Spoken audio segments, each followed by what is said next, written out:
Today we're going to explore a very common English idiom. The ball is in your court. The ball is in your court.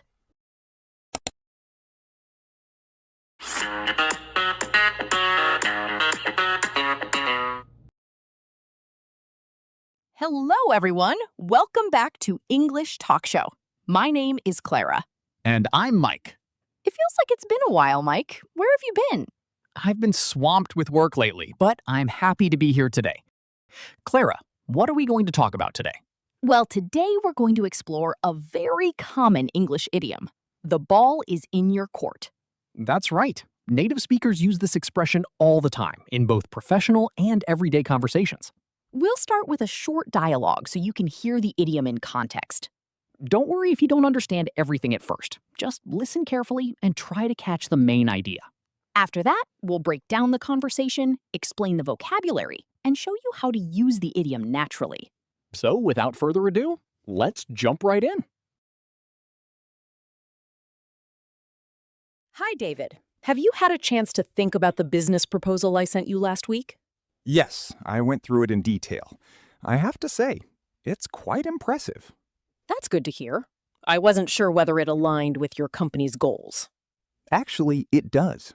The proposal has a lot of potential, and I can see how both sides could benefit from working together. So, what's the next step? At this stage, the ball is in your court. We've reviewed everything, and we're ready to move forward if you are. That's fair. I'll discuss the final details with my team and get back to you by Friday. Sounds good. Take your time, but let me know once you've made a decision. Absolutely. Thank you for your patience. No problem. I'm looking forward to hearing from you. All right. Interesting conversation. Did you hear how David used the idiom, the ball is in your court, in the dialogue? That's right. He said, at this stage, the ball is in your court. We've reviewed everything, and we're ready to move forward if you are. In other words, David had already done everything he needed to do. Now, it was Emma's responsibility to make the next move. Exactly.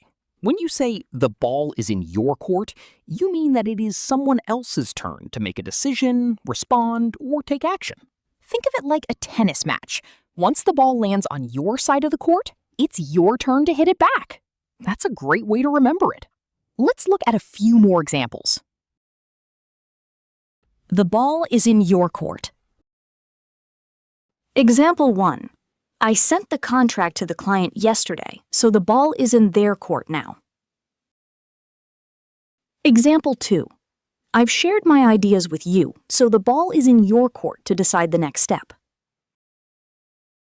Example 3. After submitting my application, the ball is in the company's court to make the final decision. So remember, when you say the ball is in your court, you're telling someone that it's their turn to take action or make a decision. It's a very common idiom in business, relationships, and everyday conversations. Try using it in your own sentences today. And don't forget, practice makes progress. We'll see you in another great lesson. Bye for now. Bye for now.